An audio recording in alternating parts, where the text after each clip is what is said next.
Há momentos em que nos deparamos com alguém cuja presença nos desconcerta.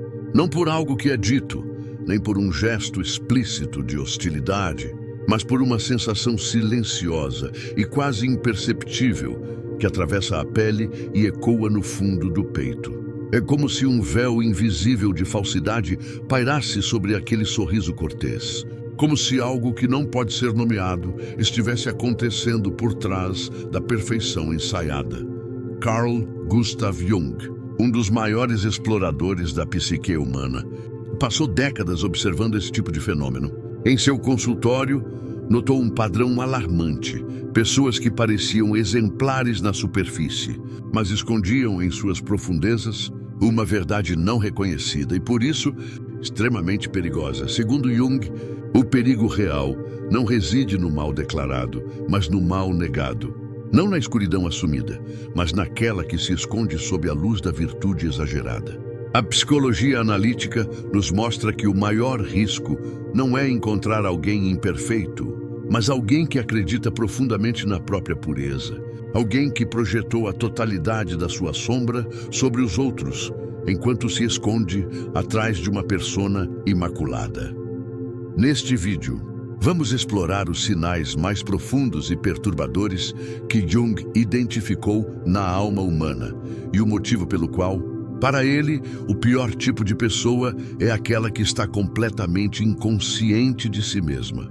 Há experiências humanas que não se encaixam nas categorias da lógica. Você já esteve com alguém que dizia as palavras certas, sorria com cortesia, mas ainda assim, algo dentro de você parecia recuar.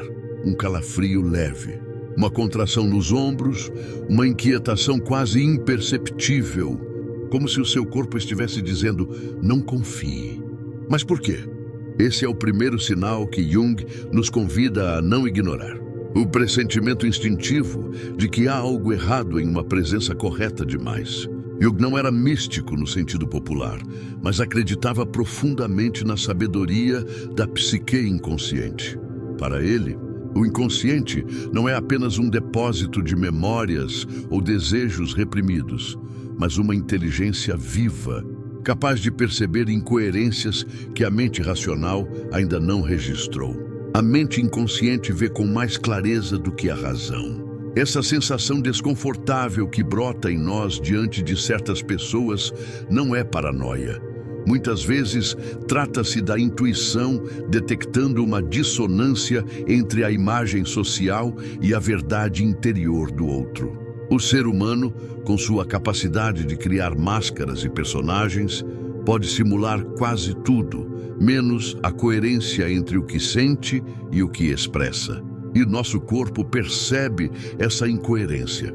Hoje, a neurociência valida esse conhecimento ancestral. Descobertas sobre os chamados neurônios espelho mostram que estamos constantemente interpretando microexpressões, tons de voz e gestos dos outros, mesmo sem perceber. Quando há uma incoerência entre essas camadas, como um sorriso sem emoção nos olhos, algo dentro de nós dispara um sinal de alerta. Muitas tradições antigas já haviam compreendido essa dinâmica. No Zen budismo fala-se do rosto antes do nascimento, uma metáfora para a autenticidade radical. No sufismo, existe a advertência contra o véu de luz, a aparência de pureza que esconde profundas contradições. Mas Jung foi quem deu uma linguagem moderna a esse fenômeno. A pessoa que mais nos ameaça não é a explicitamente agressiva, mas aquela que não sabe que está mentindo para si mesma e que, por isso, pode machucar os outros com convicção, acreditando que está fazendo o bem. No fundo, esse primeiro sinal, o desconforto silencioso, não é sobre o outro, mas sobre a nossa própria sensibilidade diante do que é falso. Quando ignoramos esse chamado interno, quando duvidamos da nossa intuição em nome da educação, da razão ou do benefício da dúvida, nos colocamos em risco. Afinal, o perigo não vem com chifres. Às vezes, chega com empatia forçada, frases perfeitas e um brilho estranho nos olhos. Imagine estar diante de alguém que começa a atribuir a você intenções, emoções ou comportamentos que simplesmente não correspondem à sua realidade interior.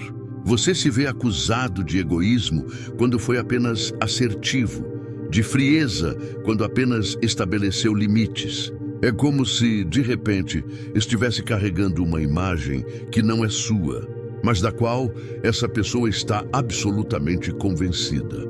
Jung chamava isso de projeção da sombra, um dos mecanismos mais perigosos do inconsciente humano. A sombra é tudo aquilo que uma pessoa não deseja reconhecer em si mesma. Impulsos, sentimentos, lembranças ou características consideradas inaceitáveis são empurrados para o inconsciente. Mas esse conteúdo não desaparece, ele ganha força. E quando não o reconhecemos internamente, passamos a enxergá-lo nos outros. A pessoa que projeta sua sombra não está mentindo conscientemente. Ela realmente acredita que o problema está no outro. E é justamente essa convicção que torna a projeção tão perigosa. Quanto mais inconsciente ela é, mais verdadeira parece para quem projeta. Esse fenômeno cria um tipo de delírio social. O agressor se enxerga como vítima. O intolerante se considera moralmente superior. O controlador acredita que apenas protege. Enquanto isso, a verdadeira vítima, alvo dessa projeção, pode se ver presa em um jogo psíquico que não compreende, sendo julgada por algo que nunca fez e tentando se defender de acusações que não têm fundamento na realidade, mas no inconsciente de quem as faz. Espiritualmente, isso já era conhecido há milênios. O cristianismo fala do cisco no olho do outro e da trave no próprio. O budismo menciona o espelho escuro, que distorce a visão interior e a projeta no mundo. Jung apenas traduziu essas metáforas para a linguagem clínica. Ele alertava que a pior forma de mal não é o mal assumido, mas o mal negado. É aquele que se veste de boas intenções, acusa para não assumir responsabilidade e destrói em nome da verdade. A projeção da sombra é o que faz pessoas aparentemente boas cometerem atos terríveis sem sentir culpa. É ela que alimenta perseguições, exclusões e difamações, sempre acompanhadas pela sensação de justiça moral. E há algo ainda mais sutil. A sombra não se projeta apenas sobre indivíduos. Ela também pode ser lançada sobre grupos, ideologias e instituições. É assim que surgem os fanatismos, os linchamentos morais e os julgamentos precipitados. A única proteção verdadeira contra esse processo não está em combater o outro, mas em reconhecer com humildade a própria sombra. Somente quem conhece os próprios demônios deixa de projetá-los sobre os demais. Talvez um dos sinais mais perigosos da psique seja justamente o mais difícil de perceber, a certeza absoluta de estar fazendo o bem.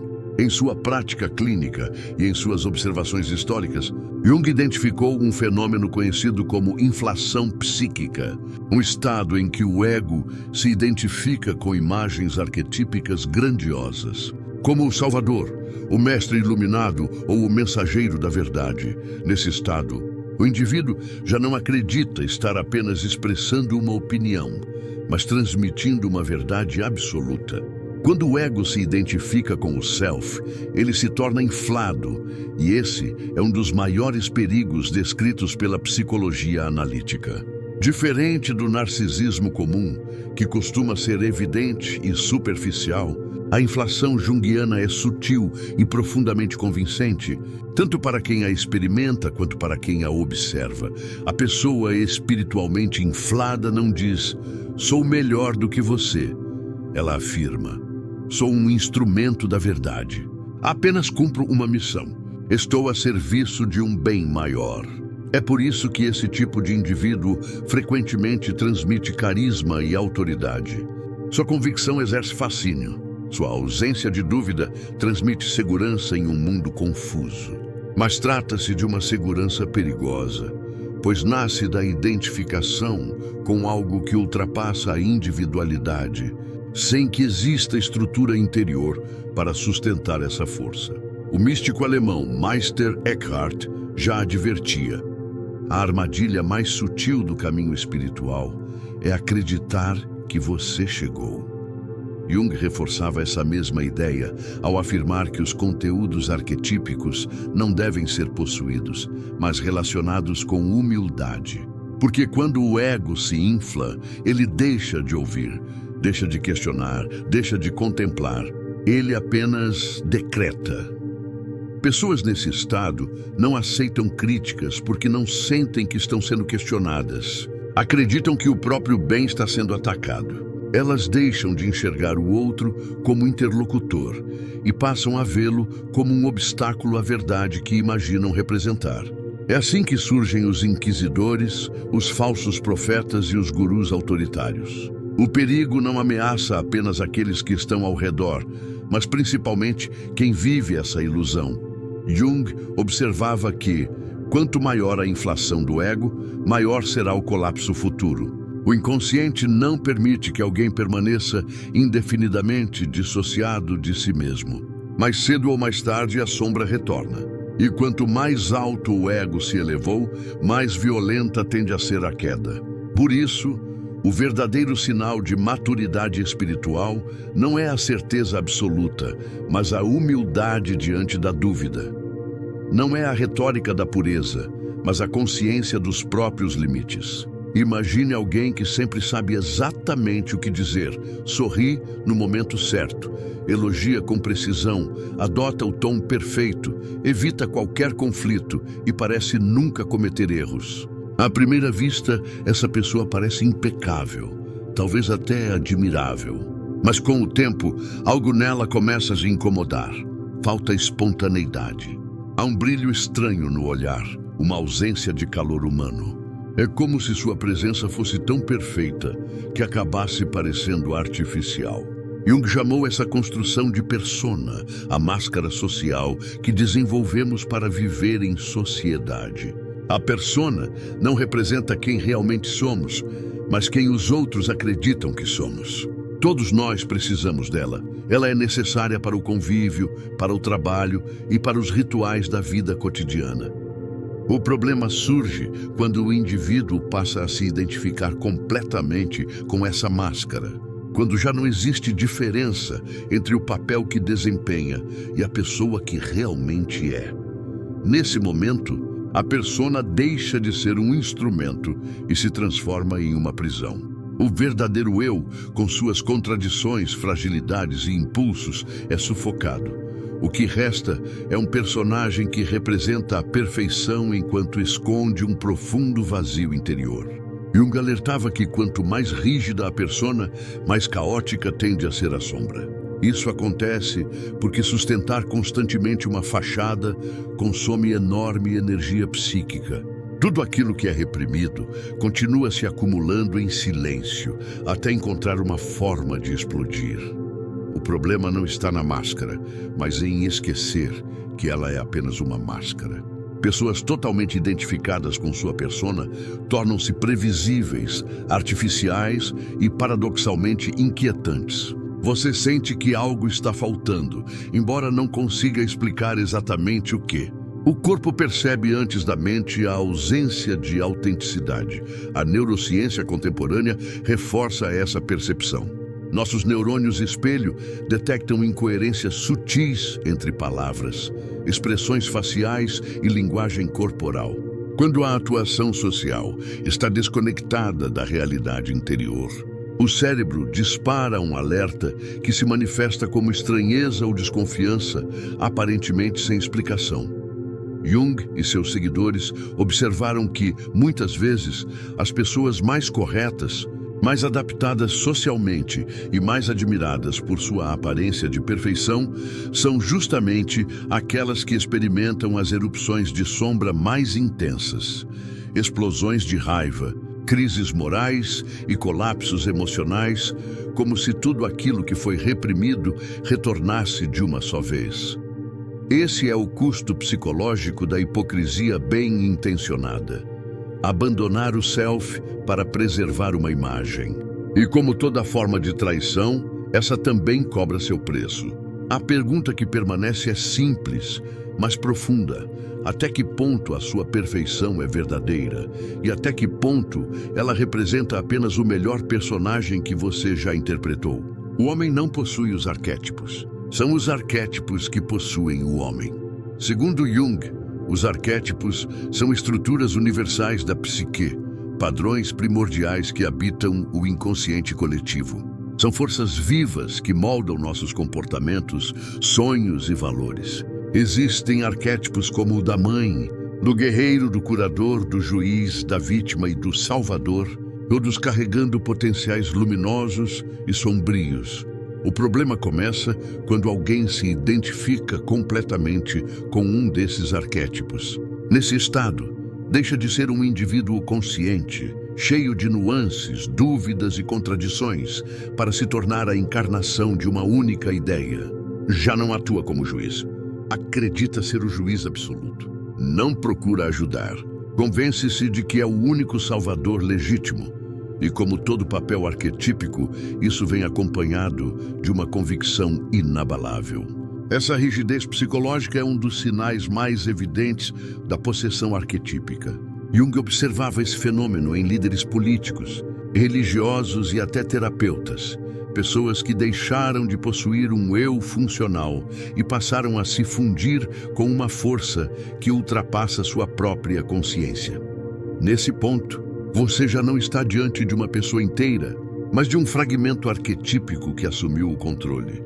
O perigo é enorme, não apenas para aqueles ao redor, mas também para o próprio indivíduo. Quanto mais identificado ele estiver com esse papel, menor será sua capacidade de autoobservação. Ele nunca acredita estar errado.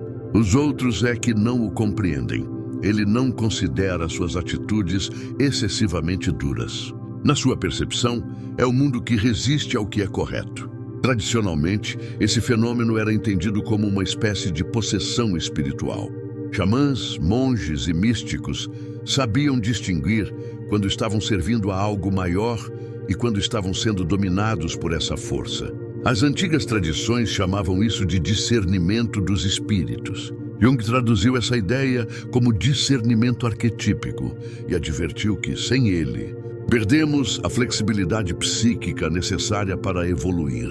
A rigidez, a certeza absoluta e a sensação de possuir uma missão divina podem parecer sedutoras, mas também revelam que algo essencial foi perdido: a humanidade viva, frágil e contraditória. E sem ela, o perigo já está instalado. Em meio a todos os sinais de perigo psicológico identificados por Jung, a projeção da sombra, a inflação do ego e a possessão arquetípica, ele não deixou apenas advertências. Também apontou um caminho difícil, mas possível e, acima de tudo, necessário. Esse caminho é o da integração da sombra, o processo pelo qual deixamos de nos enxergar como bons, corretos ou puros, para começarmos a nos reconhecer como seres completos. Eu preferiria ser inteiro a ser apenas bom. Essa frase costuma ser mal compreendida. Ela não é uma defesa da imoralidade. É um convite à honestidade radical. Quem decide integrar a própria sombra não rejeita sua luz, apenas deixa de negar sua escuridão. Reconhece que também é capaz de sentir raiva, inveja, manipular, agir com orgulho. E justamente por admitir isso, passa a ter escolha. Aquilo que permanece inconsciente continua agindo por nós. O que se torna consciente pode ser transformado. Há milhares de anos, as tradições espirituais já ensinavam essa verdade. O budismo tibetano fala em transformar o veneno em remédio. A alquimia, tão estudada por Jung, descrevia a transmutação do chumbo em ouro, uma metáfora para a transformação da sombra em consciência. Os místicos cristãos viam nas quedas morais uma oportunidade de reencontro com a verdadeira humildade. Hoje, até mesmo a neurociência confirma esse processo. Quando integramos traumas, emoções e impulsos antes reprimidos, fortalecemos novas conexões neurais ligadas à autoconsciência, à empatia e à regulação emocional. Aquilo que negamos em nós não desaparece. Apenas retorna de formas sobre as quais exercemos cada vez menos controle. Esse é o ponto central. Integrar a sombra não nos torna santos, mas nos torna menos perigosos, tanto para os outros quanto para nós mesmos.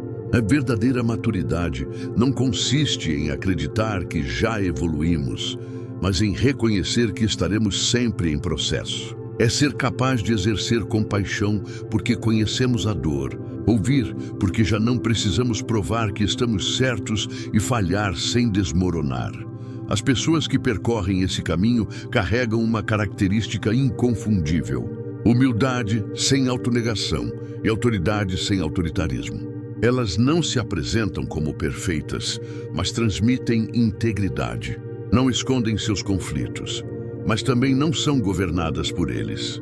E talvez o mais importante, não sentem necessidade de convencer ninguém de sua bondade, porque vivem em paz com a própria complexidade. Esse é o oposto do pior tipo de pessoa descrito por Jung. Não é aquela que erra, mas aquela que se recusa a admitir que pode errar. A integração da sombra é, portanto, a forma mais profunda de redenção da alma humana. É nesse processo que o personagem morre e nasce o ser inteiro. E agora que você chegou até aqui, talvez a pergunta mais importante não seja sobre os outros, mas sobre você mesmo. Quantas dessas sombras você consegue reconhecer em alguém próximo? E quantas delas já começou a perceber dentro de si? Porque, no fim, a consciência é sempre o primeiro passo da libertação.